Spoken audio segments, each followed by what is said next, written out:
Okay. Good evening. My name is Christy Patton. I'm counselor to the president. It is my honor to welcome you to our first event of our NYU in Dialogue series this year, hosted tonight in collaboration with the Parents Circle Family Forum. Last year, NYU in Dialogue hosted events to understand each other with more curiosity, empathy, and bridging across differences. Tonight, we come together to engage in a dialogue that goes beyond borders, beyond narratives of division, and into the heart of reconciliation and peace. The Parents Circle Families Forum is a unique organization bringing together bereaved families from both Israel and Palestine. Their stories will challenge us to rethink our own assumptions about conflict and reconciliation.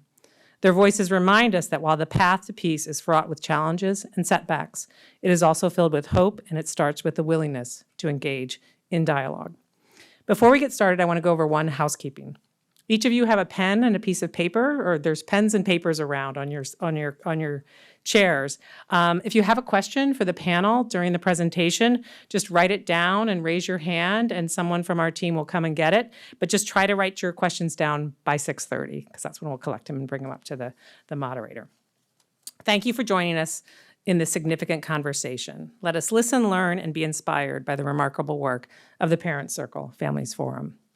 I now would like to introduce our moderator for the Q&A that will take place after we hear from the PCFF panel this evening, Melissa Carter, who will center tonight's programming. Melissa is the Senior Director for the Center of Global Spiritual Life and Head of Mindfulness Education and Programming at NYU. In her dual role as an adjunct professor at Silver School of Social Work and Wagner Graduate School of Public Service, she shapes the future by focusing on ethics of religion, care, belonging, and peace building. Melissa?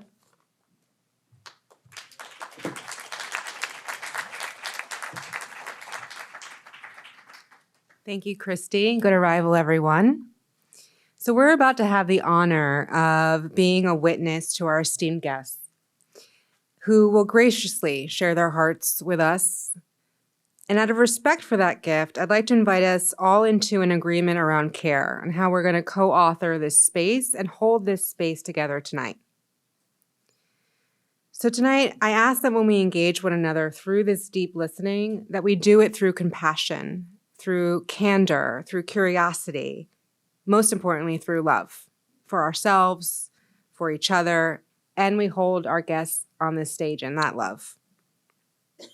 Can we all agree that we'll uphold these care agreements together? And if you agree that you'll help hold the container of tonight in care, will you raise your hand with me? Okay, great.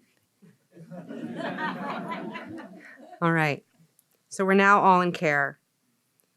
If at any point we come out of care, I will come back up and pause the program to give us a moment to come back into care, okay? All right.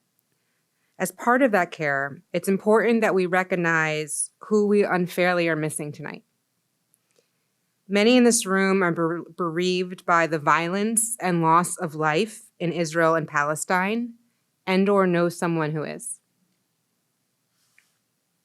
Please join me in a moment of silent recognition to hold that grief and loss with our bereaved neighbors.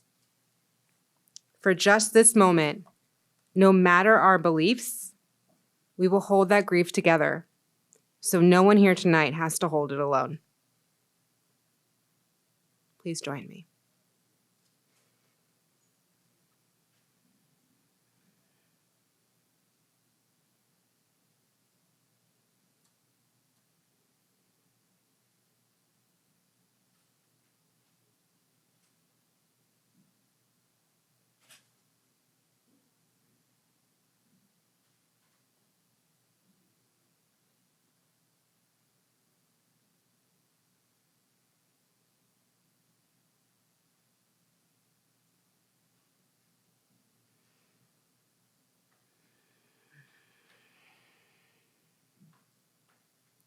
Thank you. I invite us to take one collective breath together as a community. So taking a deep inhale in and exhale out. And with that, I'll turn it back to Christy. Thank you.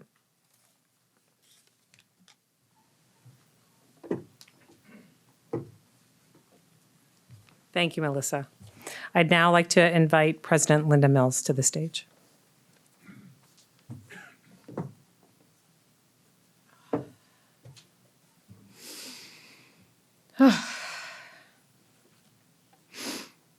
I'm so moved to be here today with all of you and to introduce this year's NYU in Dialogue series. Our NYU in Dialogue events have helped broaden perspectives and ways of listening. From David Green's Left, Right, and Center program featuring a niece and uncle who vehemently disagreed with each other on election politics, or John Haidt, who spoke with students about the threats of social media in this very room. Christy, you've done a terrific job of bringing us all together in this dialogue. Thank you. Last year, we focused our attention on ways of talking to each other after seeing a dramatic breakdown of communication in our community. This year, we are focused even more intently on the things that divide us as a community, as a nation, and as a world. NYU has a unique opportunity to bridge this divide. Our global community and mindset, the most worldly of any university in America, our compassion and our commitment to each other. An extraordinary education that spans the arts, humanities, business, law, health, science, technology, as well as 6 continents and 16 study-away sites. This evening, we have 4 bereaved Israeli and Palestinian family members with us, drawn from the Parent Circle Families Forum, or PCFF. They might just change how we think. We also have here today esteemed representatives from Georgetown, including Joe Ferrara, the Vice President and Chief of Staff to the great Jack DeGioia, who has been instrumental in collaborating with the PCFF to develop their Listening from the Heart program. Thank you for being here. Just about 25 years ago, the PCFF organized the first meeting between bereaved Palestinian families and bereaved Israeli families. Since then, over 700 family members have taken part in this reconciliation process. These amazing people who have traveled nearly 6,000 miles to be with us this evening were presented with a stark choice. They could seek revenge, more bloodshed, more hate, or they could seek connection and dialogue. The loss of Palestinian and Israeli lives has been far-reaching, touching literally every person living in the region. The long shadow of this trauma will be felt for generations to come. Let us all gather this evening under the umbrella of our shared humanity, our extraordinary grief, and our deep love for each other, the place where our vulnerability is most revealed and the potential for healing the most fertile. Nicholas Kristof of the New York Times featured the PCFF in an editorial last November. He said this, quote, "As we Americans increasingly find ourselves caught in toxic and bigoted battles on our own turf, echoing those in the Middle East, we should learn not from the arsonists, but from these firefighters who demonstrate the human capacity for conciliation, healing, and progress. I am humbled to have Layla, Yonatan, Arab, and Robbie here tonight to tell their stories to launch this year's NYU in Dialogue. Thank you.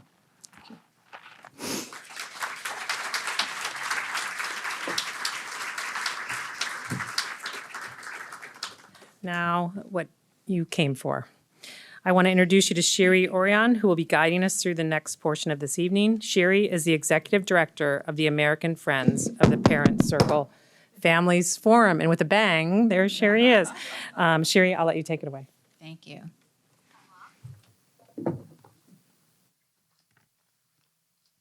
Hi, everybody. My name is Shiri. Thank you so much for all being here today. We don't take that for granted. We know that there are so many things to be talking about, and that this issue is taking up so much space and bandwidth in our hearts and our minds. I want to thank President Mills, not only for having us here and hosting us, but for recognizing that even in academia, where we're looking to grow our knowledge base and learn, that we have to focus on things like love, which is maybe something we don't always say in education. And we have to focus on listening, and we have to focus on empathy. And college campuses across America have been crying out to the parent circle, especially over the past year, in need of help. Thank you for recognizing that this is the help that can offer some sort of solace to college campuses. And here at NYU, we're very grateful. You're going to hear from 4 incredible people tonight who I have the privilege of spending time with and being with and getting to know. They are people who I admire, and they are people who will change your mind through your hearts. I ask you to listen from your heart tonight. All of you have paid the highest price to the conflict. All of you have chosen a path of reconciliation rather than revenge. For all of you, there is a day in history that you will never forget. Can you tell us about that day? Robbie, we'll start with you. Why do I always have to start? I think the 3rd of March is the day that I will never forget. When the army came to tell me that David, my son, had been killed by a Palestinian sniper, apparently one of the first things that I said is, "You may not kill anybody in the name of my child." That was pretty prophetic about what I was going to be doing with the rest of my life for 100 years, it seems. And I looked for something that I would be able to prevent other mothers, specifically mothers, from experiencing this pain. Because this is a pain that doesn't go away. You learn to live with it next to you, and you decide what you want to do with it. Some parents stay at home and do nothing and die with their child, not physically. Some build monuments and do extraordinary things and have foundations. And some want to have peace education. And David, my son, was studying for his master's in the philosophy of education. So what better way could I find than what I'm doing? And how grateful I am to see something like this tonight.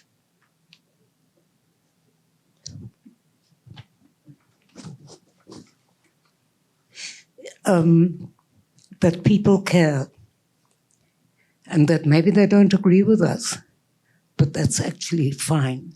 As long as you can listen with empathy, even if you don't agree, you're welcome in my circle anytime. Layla. Hi. First of all, I want to thank you for inviting us to share with you our stories. It's not just because of us, even because the people who don't have a chance or not being able to tell their stories.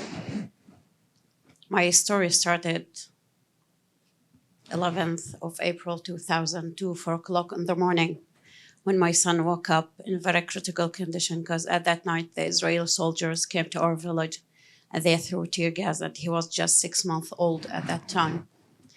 And when we tried to take him to a hospital inside Bethlehem, they prevented us. And then we tried to take him to a hospital in Hebron, the next city to Bethlehem. But again, they stopped us for more than 5 hours. And when we finally reached the hospital, it was too late to save his life. At the end of that day, he died. That was so hard for me as a new mother. I didn't know what to do. I scream and cry like a crazy, but at the same time, I didn't think to take revenge, because revenge will never bring my son back. And I think if I will do that, I'll bring an innocent people to this cycle of violence, and I will never, ever let other people be in my situation. But at the same time, that was so hard for me. He's my son. He's part of my soul. He's part of my heart. So I take another decision that I don't want to have any relationship with any Israeli person. For more than 16 years, I couldn't talk about him. I couldn't even speak to my husband about what happened to him. That was so hard for me. Thank you, Leila. Yonatan? On October 7th, 2023, I woke up in my apartment in Tel Aviv to the sound of alarms. And I tried to continue sleeping because I paid little attention to it until I understood that something really unusual is happening. And I got on the phone with my mother, which lives in Kibbutz Be'eri. And I was with her through the morning on the phone and through texting. And it took us a while to realize the scope of the situation and to realize that it doesn't have a resolve, because we lived all our lives in Israel with the notion that we are kind of invincible and that we have this strong army. And we thought, in a minute it will be over. And another minute, and another minute, and it wasn't. At some point, I heard a lot of gunshots outside of a window, and we decided to say goodbye so it won't catch us by surprise. And I'm grateful that we were able to do that.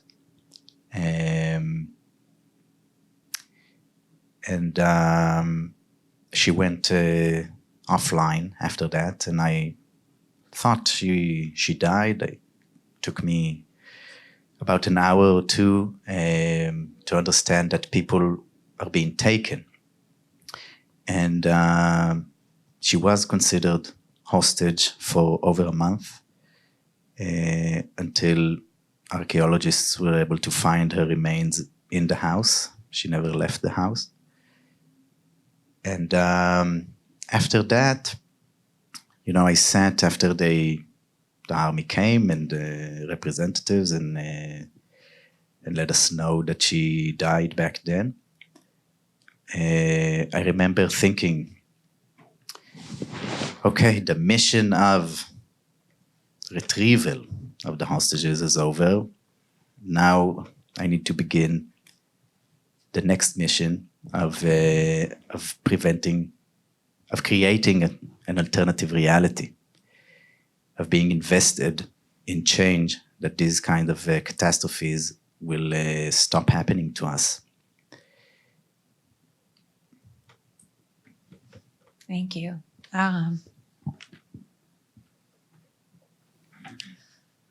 Hi. I lost my sister Abir in 16th of January 2007. And an Israeli soldier shot and killed her in front of her school. And I was born in 14th of January. So the last day I saw my sister, it was on my birthday, or the 13th of my birthday. I am the oldest son in the house. And I'm not like my friends here. I wanted to take revenge by killing all the Israelis around the world, because in the age of 13, I wasn't know there is a human being the other side. Because all the Israelis that I have met until the age of 13, only the soldiers who was standing on the checkpoint searching me, searching my family, searching my people. And Abir, she wasn't my sister or my best friend or my third sister in the house. She also was my second mother. And after 7 years of that, I joined the parent circle, and it took me 7 years to understand that my color of blood and the other side color of blood, it's the same color of blood. And it took me 7 years to understand that behind every Palestinian and Israeli, there is a human being. And Thank you. You've all paid such painful prices to this conflict. And that's the moment it started. Robbie, your path, you've had the chance, there's a name and a face behind the person that killed David. And you have had the chance to interact in some ways with this man. Can you tell us about that? Well, you know, people keep saying, can you forgive? And is there reconciliation? And they ask the Palestinians if they can go through a process of reconciliation. But the fact is that most of the Palestinians have no idea who killed their child. And I can tell you that it was a lot easier before I actually met or knew who killed David. I was determined to meet him immediately. I didn't understand anything about reconciliation, that it may never happen, you know, and that it could take years. And but I had no sense of revenge. I wanted to do a completion. And so I also wanted to look at the fact that how can I do this work in integrity if there's no face of a man? And what do I do with all of this? How can I walk around the world talking about peace and love and, of course, reading rubbish poetry like most NGOs are wont to do? And so it took me a while. And one morning I woke up and I wrote a letter to the parents of Thaya. That's the name of the man who killed David. And in it I told them about the parent circle. In those days we were less families. But something extraordinary also happened since the war. Just as an aside, only 3 families out of the 700 have left the parent circle. That's extraordinary, and that's sort of a miracle. And a lot have joined, sadly, like Jonathan and many other families.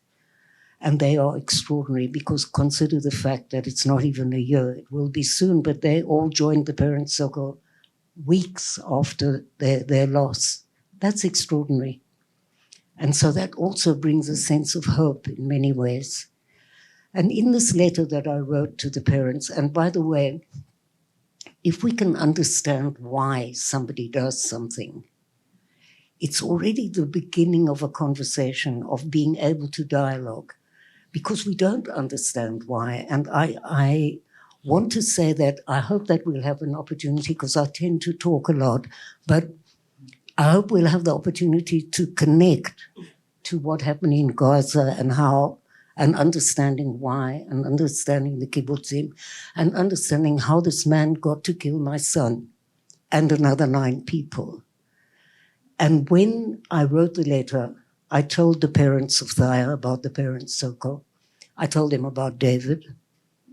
I told them that he liked whiskey. I can't imagine where he got that from. And that he played the French horn. What's the joke about the French horn? The poor mother had to listen to the Mozart horn concerto for years on end. That's a punishment. And I told them that we needed to meet. We owed that to our children and grandchildren. And of course, I imagined that there would be a letter like, you know, I'm not the most patient character in the Middle East, that there'll be a letter, you know, back from Thaya within days. I told you I didn't understand that these things take time, that maybe it can never happen. And every day I would go to the post office, and it took 3 years, and I got a letter back from Thaya who said I was crazy. You see, I didn't say mad. And that he killed 10 people to free Palestine. But you see, I knew that when he was a little boy, because his parents had told us, he saw his uncle violently killed by the Israeli army. And then he lost 2 further uncles in the second uprising. So I think he went on a path of revenge. And when I understood that, it isn't that I would condone any violence. I don't condone violence. But I could understand how this can happen. And if we get a chance, I will connect it to how the behavior of a young man growing up in Gaza and the kibbutzim and people who grow up in the villages and towns around the kibbutzim, around Gaza, how they grew up and why. Thank you. Layla, you mentioned 16 years. 16 years you didn't talk about your son who you lost. Can you explain to us why you were so silent with that story and what changed for you? The reason why I was born in Jordan, all my family in Jordan. And when I came to Palestine, it was like a dream for me. It's for every Palestinian who born outside Palestine. It's a dream to come back. So for me, it was a dream come true. I was so happy. But when the second Intifada started, the Israeli government take a decision not to give people like me who came from Arab countries a Palestinian ID. But I said, okay, so I have my husband, my children to take care of them until I could see my family in Jordan. But when they prevented me and when my son was killed or died because of that, it's become like something after something, and I can't explain anything for anyone. I didn't want to talk to anyone because sometimes even for me, that was so hard to believe that he's gone. Like the same day that they bring him home to say goodbye for him, until the moment they put him between my arms, I was still think that they lie for some reason and he's still alive. And when I take his blanket off, I was shocked because he was very blue. When I tried to kiss him, as I always do when I hold him, I felt that I kissed a frozen rock. I hold him so tight because I want to warm him enough. I thought maybe he will go back to life. But the only thing that they take him away from me, and I felt that they take part of my heart, part of my soul, and they put it under the ground. I couldn't explain that to anyone, even to my husband. And for more than 3 years, he and my family-in-law convinced me to have other children. And I refused. And one day my doctor asked me why you didn't want to have other children. I say, why I will have them if finally I will lose them?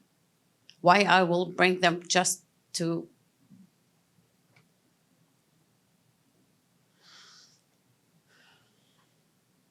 So after those 3 years, we have another boy. I give him the same name, even if my mother was against that, but I say to her, no.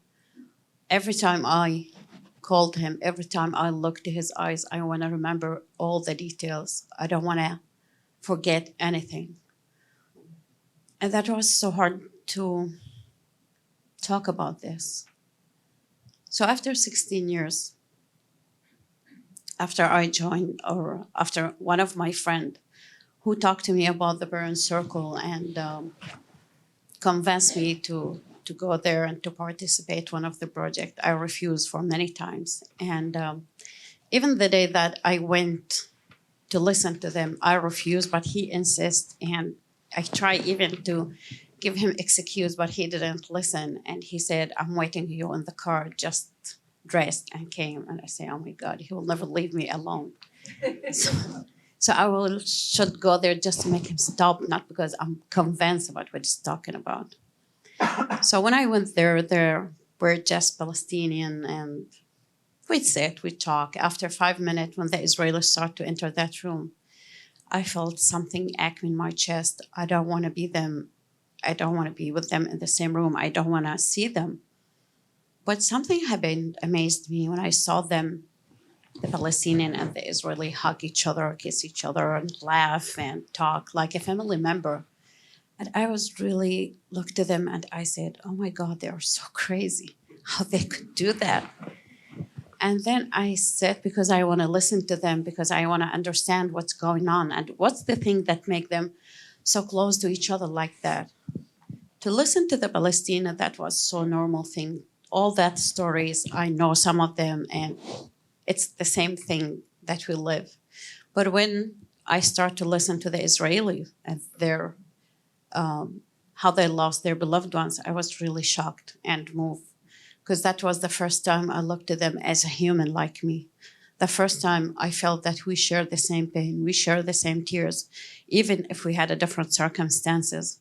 But nothing worse than losing a child or a family member, and no one could understand that pain unless someone be in the same situation. From that day, I decided to participate in one of the projects to learn much more about the Israeli, because as a Palestinian, I just met settlers or soldiers, but to meet people like Robbie or Jonathan, I didn't have any chance. So during that project, I sat with other Israeli mothers, and that was the first time I spoke about what happened to my son. And that was so hard for me. Even after 16 years, it was like to open the wound again, bring the memories, the anger, the pain. An Israeli woman came forward and she hugged me and she started to apologize. And she said, "I'm sorry. Yeah, I didn't hurt you, but the people who hurt you from my own people. But I'm a mother too. I could understand your pain. I could understand everything that you go through." And we hugged each other, we cried, and to be honest, that was the first time I felt someone could understand me, even if I didn't say a word. From that day, I decided to be a member in the forum, start to give lectures inside Israel, Palestine, travel around the world. And as Robbie said, it's so easy to speak about peace and love, reconciliation, and I thought, that's it, and I did everything right. Then life gave me another test. 2 years ago, or 1 year, I can't remember. We've been in Jerusalem in a meeting with other NGOs, and after we spoke about our stories, there's an Israeli man who stand up, his name is Chen Alon, and he started to talk about his personal story. I know him like 3 years ago, but that was the first time I listened to him. Then he mentioned that he was a high officer in the army and he served in my area. And then he mentioned that he stopped a Palestinian car which had 6 children and he prevented them from going to a hospital. And then it was like someone slapped me in my face. I didn't know what to say. I didn't know what to do. I just started to cry. And then both of us go outside and he started to talk about how after time his son becomes sick and he tried to take him to a hospital. The guard stopped him because he wanted to ask him a few questions and he was in a hurry. And then he said, just that moment, I realized what I did to the Palestinian. Then he quit from the army, he jailed because of that, and he established another organization with other Palestinian ex-fighter. So I looked at him and I said, look, Chen, this is so hard for me to listen to you. But at the same time, I want to thank you because if that part of your story was there and you didn't tell me, I will never forgive you. But because you have that honest and that courage to speak in front of me, I could forgive you. Some people think that when we said forgive, that means that we will forget. I will never forget my son Qusay. I will never forget what happened to him. But forgiveness is to put the hatred and the anger away because that eats you alive from inside. As a Muslim mother, I believe in Quran. I believe in all the script. And there's a script said, you can't judge all people because of mistake of one person. I know it. I believe in it. But I didn't work with it because I felt of anger. We believe that every soul is so precious and God created us to love each other and to live, not to kill each other. Thank you. Thank you, Leila. Yonatan, your mom, your mother, Vivian Silver, was a well-known peace builder, a feminist. She believed in shared society. She believed in a peaceful resolution to the conflict. And yet you talk about being in a political coma. How did you wake up from this coma? And what does that look like now? It's true. I grew up in a very political home because my mother was a very prominent peace activist in Israel. And so growing up like that, I shaped my own views and convictions and developed in that manner. And in my early 20s, I was active in different organizations around Jerusalem. And I said to myself, one time I stood in a demonstration.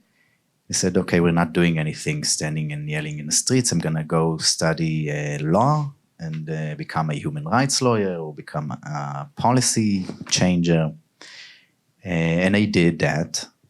But I don't know, maybe it's not the right place to say, but university, it tends to, I don't know, it tends to regulate you in terms of your passion. It seems bigger outside than it is inside. And my kids started to get born. I have 3 now. And also the situation in Israel and Palestine, it seemed so distant. The notion of peace and our capacity for diplomacy instead of just maintaining the toxic status quo. So I kind of left that world before it left me. And I started even taunting my mother, telling her that her work is irrelevant. And like you said, I fell into this political coma, just trying to hold on to this fantasy of our ability to live normal lives in Israel and Palestine without thinking, without looking to the west or to the south, to the southeast or to, my geography got confused. Never mind. And then October 7th happened. And to me, it really burst my bubble. And I was a social worker before. And, it's doing kind of meaningful work with people. But what does it matter helping one person at a time when the whole system is broken, when life itself is not sustainable? And I got into this kind of a manic phase of wanting to just change the world and to be totally invested in that. And I felt also a sense of responsibility because sadly I became bereaved. And in Israel and Palestine, it gives you kind of a moral authority. And I felt a responsibility to utilize that in order to use my voice to shape the discourse and to foster hope in people and to try to create a new prospect in our realities for peace. And I've been doing that ever since I quit my job, and I'm cooperating with the Parent Circle. I'm doing diplomatic work with diplomats in Israel and all over the world, in North America and Europe, cooperating with other organizations, just re-energizing the peace camp and trying to create something new. Thank you, Yonatan. Our organization is I think the only organization that doesn't want any new members. Arab, you talked about revenge, wanting revenge. Reconciliation and peace wasn't your natural automatic response. What did revenge look like for you, and what made you choose a different path? Okay, as I said, in the age of 13 or until the age of 13, there is no human being on the other side because I never met a human being on the other side. And also with the big walls between Palestine and Israel, so we can't meet, we can't meet, and also we don't learn each other languages. And 2 years after that, actually I will go back a little bit to explain a few things about my revenge. I couldn't bring a gun and I couldn't use a gun and I didn't know from where can I bring a gun. But also, unfortunately, my gun was thrown everywhere, which is the stone. And I don't know if you know, now the Palestinian became so professional by throwing stones on the soldiers at the time. And I did my revenge by throwing stones on the checkpoint, which is not that far from where I live. And by chance, one of my father friends saw me on the checkpoint throwing stones, so called my father and told him, save your son or otherwise you're gonna lose him. And in that time also I wasn't go to the school anymore because my sister's school was in front of my school and we was going together from the school to the house. And I couldn't make it anymore after Abir. So I created a new school for myself, which is the checkpoint. And in that day, I went back home and my hero was waiting for me behind the door. And the first question was, how is your school? I said, it's great. And the teachers love me so much. So he said, you start to lie, so we have to talk. And my father, he spent 7 years of his life in jail. My father, he got arrested in the age of 16. He was in the Israeli jail for 7 years, and his crime was also to throw stones on the soldiers who was broken into my father's village where he was growing. And my father told me that he lost 7 years of his life for nothing, and he's not ready to lose me in jail or under the ground. And we're not weak people to kill people, but we're very strong people to be against our anger and hate. So it's not the way. And in the end of this conversation between me and my father, I could understand that I will bring another pain if I will keep throwing stones, so I have to stop.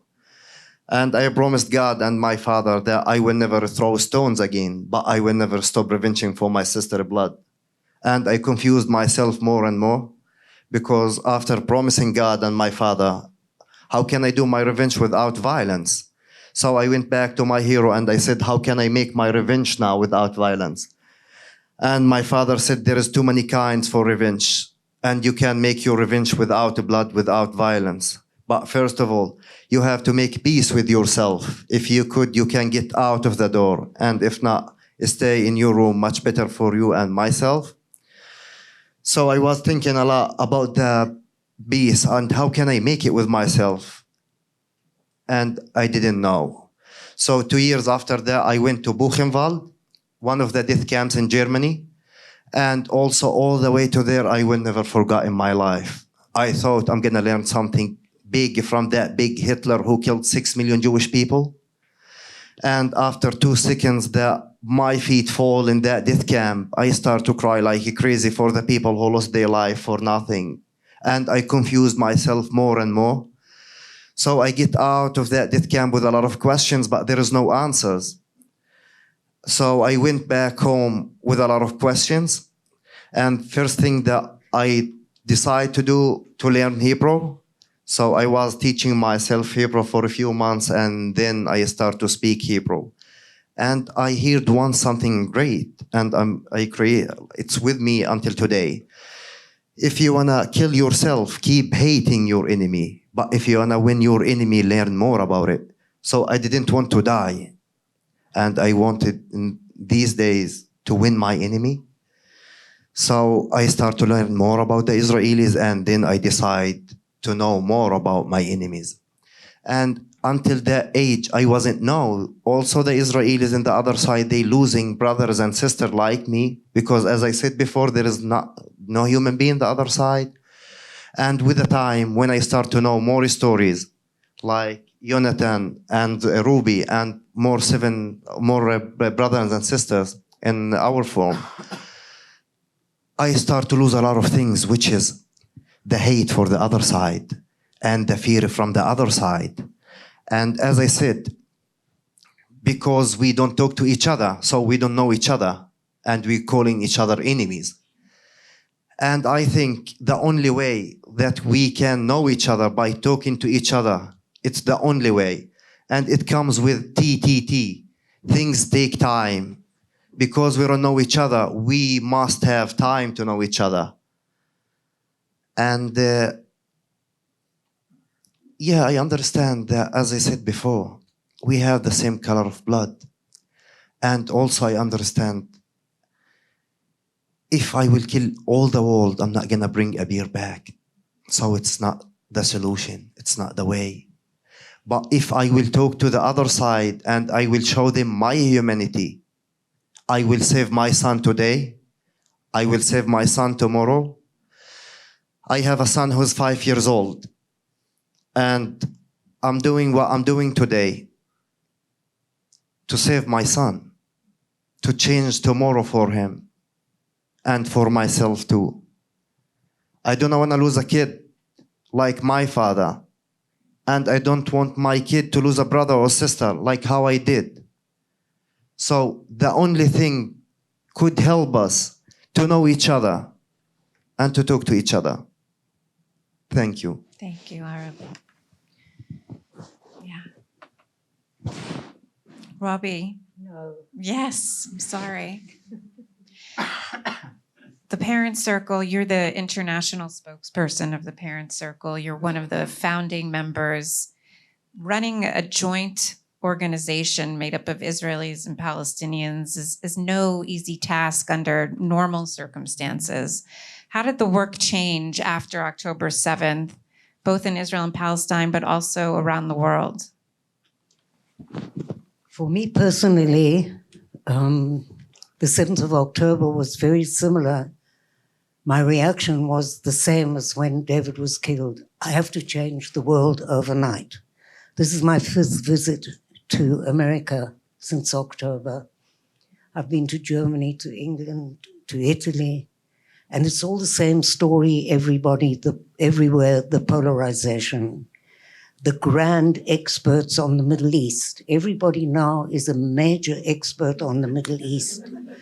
Nobody knows a damn thing about Sudan or Ukraine, and they don't really care, but Israel and Palestine, wow, that's in fashion. It's now on Broadway. And I think to myself, wait a minute, this is an opportunity. It's the first time for the students to understand that Palestine is on the map. Now, what can they do about that? Can you imagine if all the students would suddenly be invested in organizations on the ground in Israel and Palestine that are working to end the occupation, that are working to end the violence? It's not necessarily the Parent Circle. It could be Combatants for Peace. It could be Women Wage Peace, which Jonathan's mother was a founder of. It could be Breaking the Silence, for me, Breaking the Silence soldiers who give evidence of what they did in the army. They could be the future reconciliation, giving evidence in a reconciliation process. So that's on a personal. 10 minutes remaining. I can go on for That's 10 for hours. me. That's for me. So, there was this push to try to get people to understand that taking sides, I'm pro-Israel, I'm pro-Palestine, and importing our conflict into your country and creating hatred between Jews and Muslims, how on earth is that going to help anybody? So, but it was also apparent in our own organization. Look, don't imagine that we all ate hummus and hugged each other after the war. No. I remember the second day after October the 7th that we had a staff meeting. We have 2 of everything. It's like Noah's Ark. We've got 2 managers. We've got 2 people who are in charge of education. 2 women, by the way. Yay. Yes, 2 women are now running the organization, Palestinian and Israeli. And everybody was watching their own news. And so that created a parallel universe. And so what has to happen there is you have to have the basic trust of each other to be able to listen with empathy even if you don't agree. And I remember that first meeting was so painful. But we continued to work. We have continued to meet over Zoom because people don't understand what is happening in the West Bank. I'm sorry, I'm going to take up a little bit of time because I think this is very important. it's very important to know that that is a cauldron we're ready to blow up. That the people in the West Bank have not been able to go to work for nearly a year. So the economic situation is dire. And so there is domestic violence. And children cannot go to school regularly. And the settlers are running rampant with no accountability. We have to tell the truth if we want reconciliation. I can sit here and paint pretty pictures for you, but I don't want to. I want you to understand that you could support the most extraordinary organizations in Palestine that are working to end the violence, to end what is happening there. And that's where you could be so, so valuable. You would make a difference in the life of Arab and Jonathan and Lila and myself, and you could do something great. I wish that would happen. I've tried to do this wherever I've gone. And I watched the summer camp. You know, we have a summer camp every year. And by the way, the government, in its great wisdom, banned us from schools. The dangerous character sitting opposite you, where we've been working in schools for something like 18 years. We're the only cross-border Palestinian Israeli going into a classroom and doing a dialogue meeting, something like we're doing now. And children, 17-year-old kids who've never met a Palestinian in their lives, are suddenly recognizing the humanity and hearing stories of transformation. So we took them to court. They lost. The Ministry of Education lost. The judge threw it out, and we got, compensation. And now, again, the Ministry of Education have decided that they don't want us in schools, so we're going back to court. And the same thing happened with the summer camp. And they actually had a debate in Parliament to decide whether we could have a summer camp or not for 50 kids, Palestinian and Israeli bereaved. And thank goodness for the American embassy, and the German embassy intervened, and we had the summer camp, and it was an extraordinary experience of healing, of taking children out of the environment of Israel and Palestine for the first time to Cyprus and allowing them to heal. So everything is so uncertain. You wake up every morning, I look at the newspaper and I see these little squares of soldiers, of people who've died. And I think to myself, who's going to remember them? And I think to myself, all the great experts all over the world, do they know the name of one child who was killed in Gaza? Do they have any idea? Do they know what it's like to grow up in Gaza?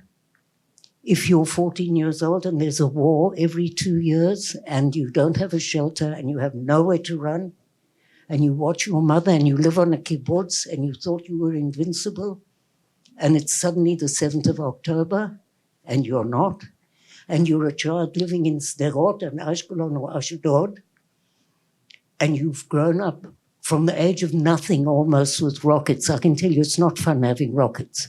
Fortunately, I'm a bit deaf, so I don't always hear the sirens. But it's scary, 5 minutes.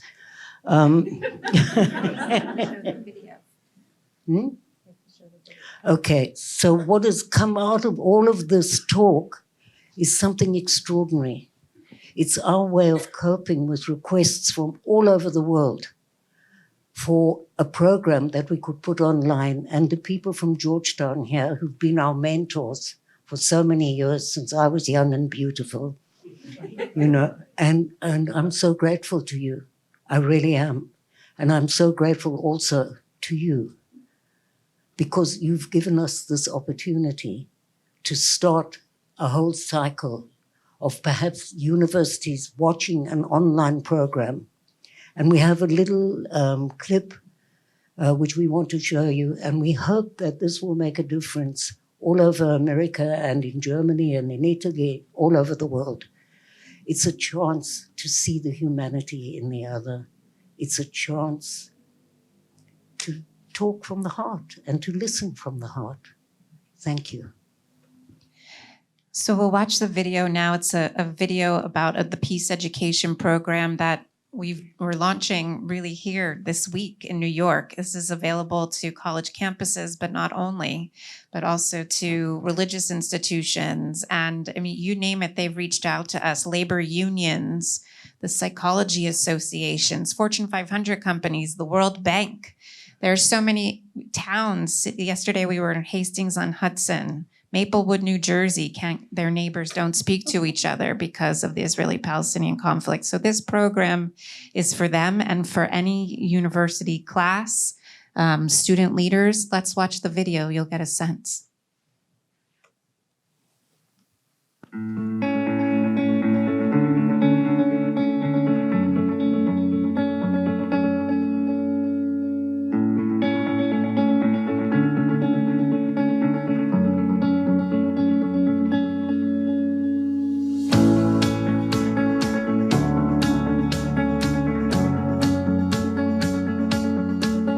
An Israeli border police shot and killed my 10-year-old daughter, Abir. They killed 5 people that day. One of these girls was my 14-year-old Smadar.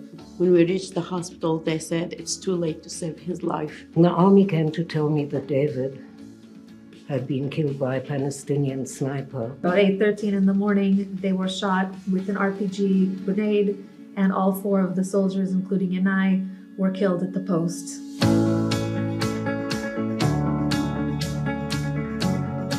I heard the stories of the Israeli and how they lost their beloved ones. That was the first time I looked at them as a human like me. If we can call each other brother, anyone can. Anyone should. I wanted to do something to prevent other mothers, just like you and me, from experiencing this kind of pain.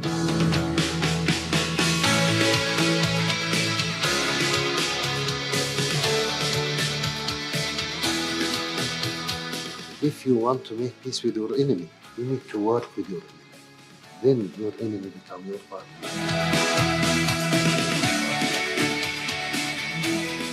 I'm here and I'm in terrible pain at the loss of my son, but I also see your pain. What do you think about the international reactions to the violence in Israel and Palestine?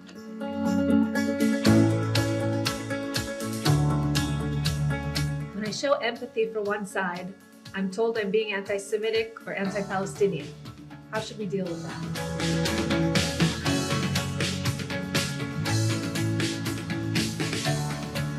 The work you are doing actually has an impact. How do you know?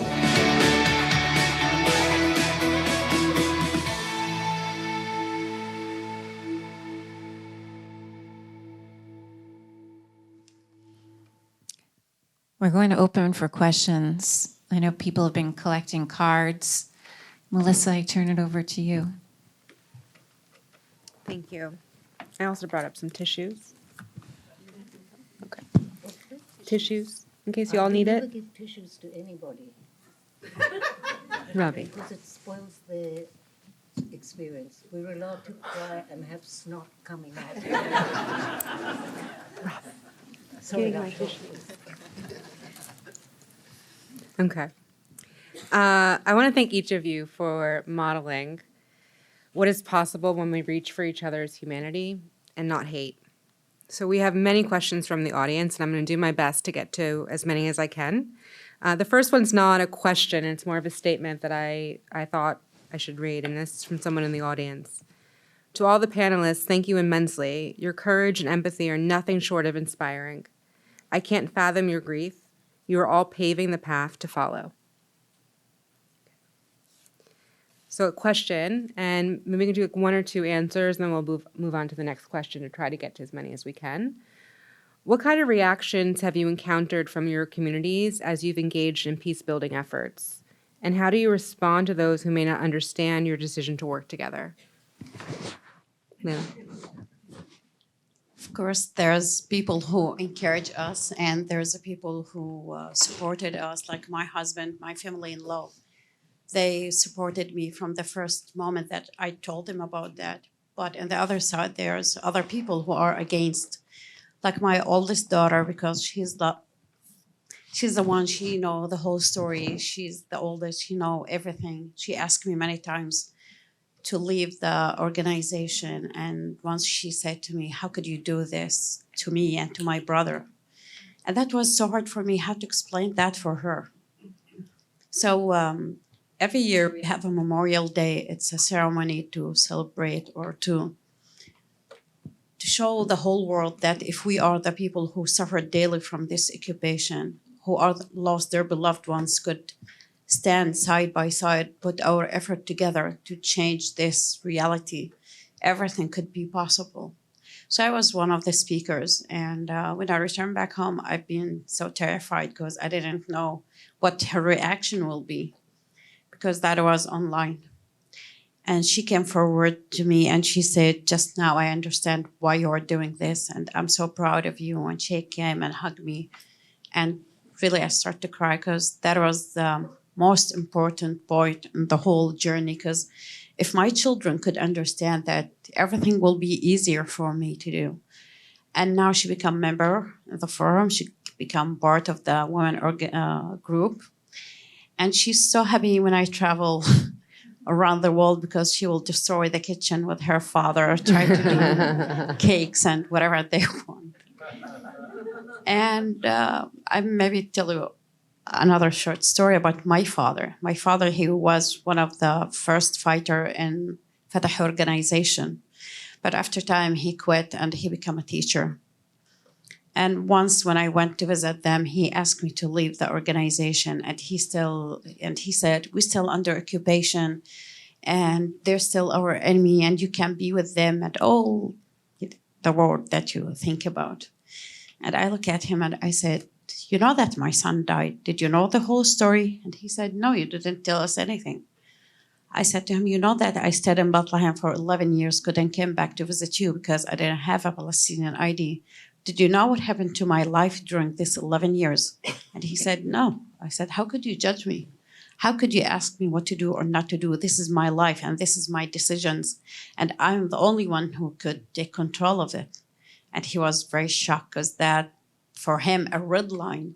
And I didn't cross that line. I jumped from that line.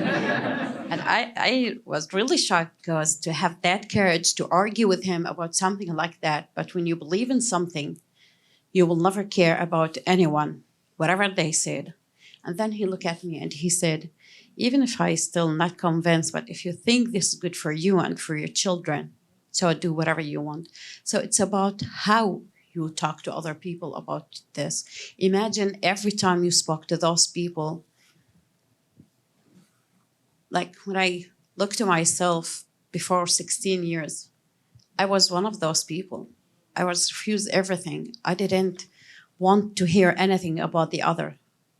So because of that, now if anyone, like after the 7th of October, many people say to me, "You're betrayers, you make normalization," and all those kind of words. I couldn't be angry with them because I know how they feel. And I start to convince them. I start to talk to them, even if sometimes they don't want to listen. But I believe that when they heard the story and how we lost our beloved ones and how we, above all of that, we try to do our best not to bring other families to the same situation, I think they will understand and they will listen. And even if they didn't give any reaction, but that will stay in their mind and they will think about it. Thank you.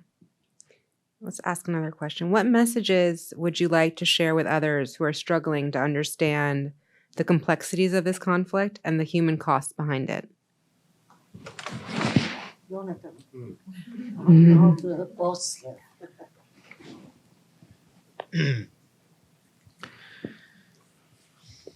What messages?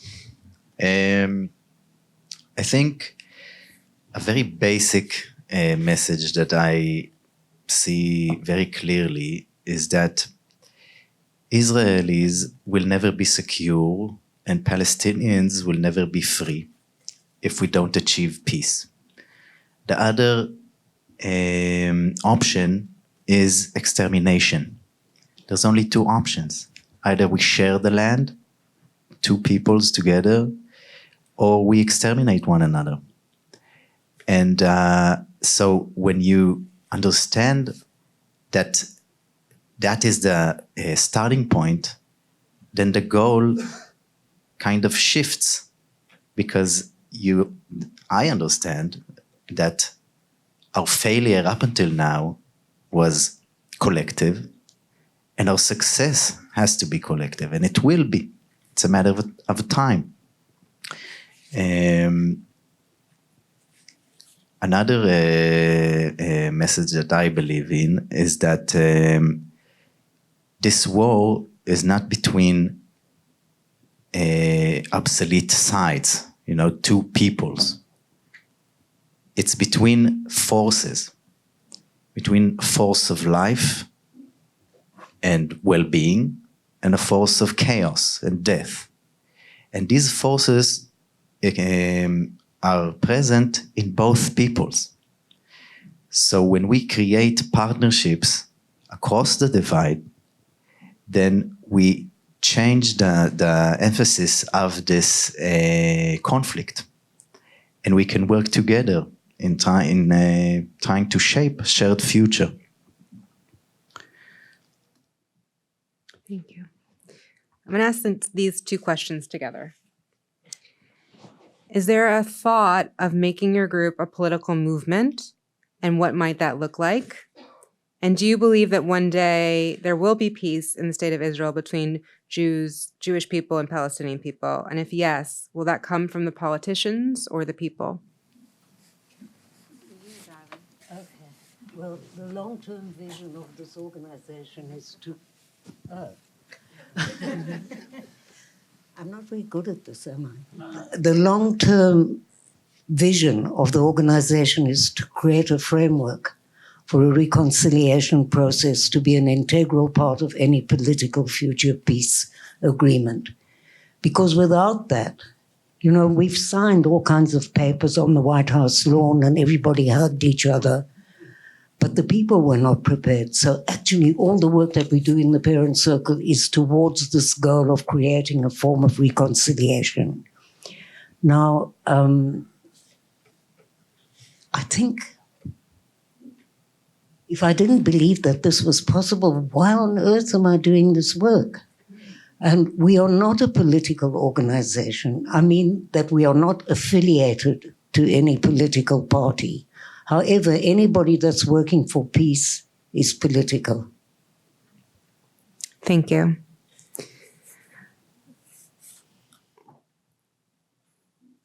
Do you see a way out, and what can Americans do to support you? Or what can people around the world do to support you?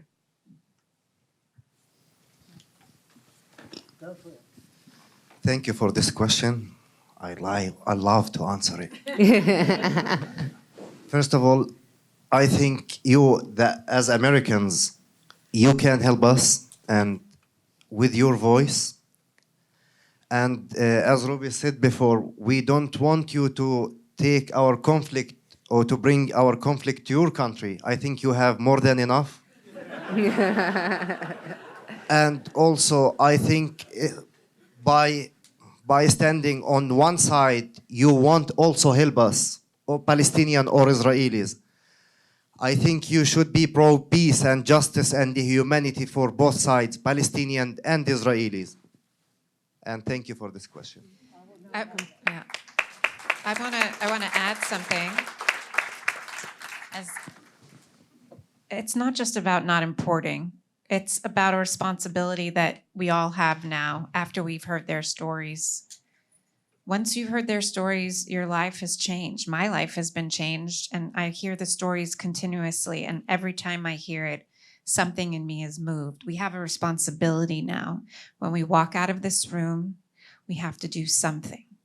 You can choose to listen to somebody who you disagree with from your heart, with empathy, understanding them as a human being with legitimate and valid fears. You do not have to agree with them, but you have to listen, and you have to find a way forward. We can strip away the history, the timelines, the politics, and find what we have in common. You can take listening from the heart, implement it in your community. It works. We are trying it out with many communities. You can do this. You can share the stories of Yonatan and Ab and Layla and Robbie with other people not in this room. This is what you can do. Ask yourself, am I digging in or am I digging out? Speaking of the work, this is, we're learning tonight that this is lifelong work. And a question that came up from the audience is that despite the immense pain, where do you find the continued strength, the sustainable strength and hope to keep doing the work? You go for it. For me, when I remember the same day that my son died, I have a dream. There's a white dove came and stand on my shoulder and say to me, "Mama, don't cry. I'm so happy." Of course, I couldn't stop crying from that day until today. At that time, I didn't understand that dream. I know that my son happy with God because he's just 6 months old, but I didn't understand why he came as a white dove. But after I became a member in the forum, I started to realize that was kind of from a message from God to tell me, this is your new mission in life. He didn't want the death of my son went without achieving something. And I believe that God do everything for purpose. Yeah, my son was died. But if that happened to make other people live, I will love that. Every time I look to the eyes of my children, I believe that they deserve, not just they, everyone in our land deserve to live a normal life. We, them, all the generation will came after them. We didn't want to sit side, and when they asked themselves what they did to change this, we didn't want them to say they did not do anything. No, we should do something. Because as Robbie and Cherry said, this is our responsibility for our children, for our community, for all the people, and for even God who give us this life. Thank you. To do this work, we've heard from each of you about your personal growth and through your personal journeys. And in that growth, you've had to let things go. You talk about letting go of the revenge or looking at it in a different way. What is something each of you have had to let go of throughout this process of grief and peace building? I think it's learning how to talk. Mm-hmm. Because I've got a very vicious tongue, right? No. I'm like a snake if I want to be. And so what was happening is that I was closing people down all the time by being right. Mm-hmm. So there is a whole art in talking peace and understanding that it's okay, that you don't always have to be right. And I'll give you a really quick story. She's gone away with the card. No. Are you still here? I have the card now. They told me the card. You got it. I'll tell you a very quick story to illustrate, what it's like. When there was a disengagement from Gaza for the settlers, this is a long time ago, the settlers had to move out from Gush Katif, it was called. They had to move out. And that was Arik Sharon, the prime minister in those days, job. And I remember at the parent circle, we said, okay, we need to go and talk to the settlers to show empathy, even if we don't agree with them. So we all went down to Gush Katif, and they took us on this weird messianic journey around Gush Katif.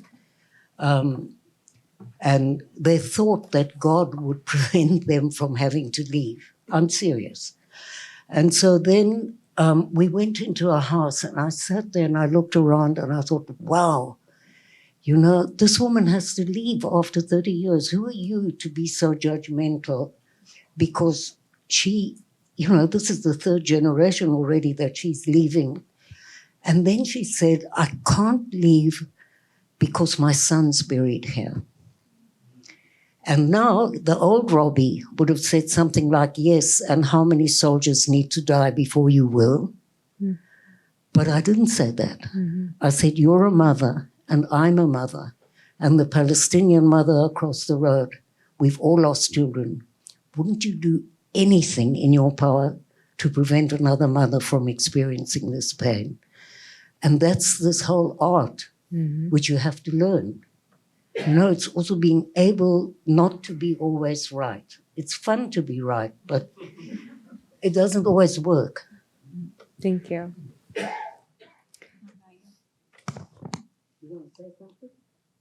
Okay. I'm going to end us on a final question here that I'm going to ask each of you to answer. As part of the NYU community, and we walk away tonight, probably forever changed, each of us. What is one thing you want us to take away and put into practice as we walk out the door? I will start. To finish very quickly. Because we are here in the university, and I think I'm in front of students, so you can make the change. And please don't be tough. Or yes, be tough to bring peace to us, but also don't damage your country. And take our story with you guys and share it between Muslims and Jewish and Christian, because behind every, I don't know what, there is a human being, and we all a human being. Thank you. I don't like that question. Okay. Yeah, take whatever you want with you.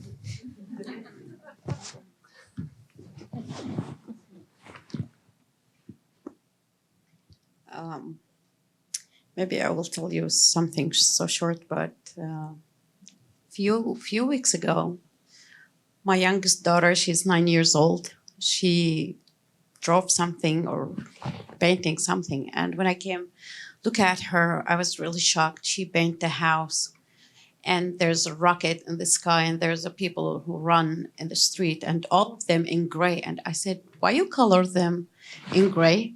And she said, "When the rocket will hit the building, everything will turn gray." And I said, "Oh my God, this is not what, like the future, or even the thing in meantime that I want her to think like that. She should think in another way." And I was really heartbroken because I could hear and understand everything she did, but there's many children in Gaza, and Israel lost their parents, and they maybe couldn't have anyone to talk to them about how could they feel or what they want. And please just always imagine children. They deserve everything. And this is maybe now your responsibility to do something to prevent this. Because we didn't want ceasefire. If we did just this, after 1 year or 2 years, we have another war, and it will be much worse than this. We should find a solution. And maybe you could convince your government to invest all these billions of dollars to do peace, and instead of sending weapons. Thank you. So I take away with me a sense of gratitude. Do you know how deep it is to be able to talk and to touch people's hearts and to be a part of a transformation?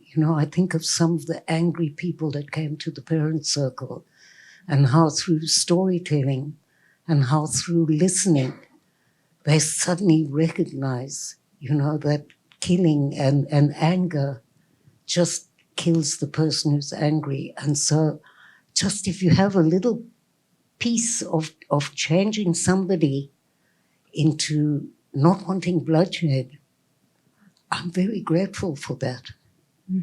And I'm grateful to all of you for being here, because I don't know what you think, but the fact that you actually sat in this room is quite extraordinary. And you should be grateful that I didn't tell you the story of how I stole a horse when I was 5.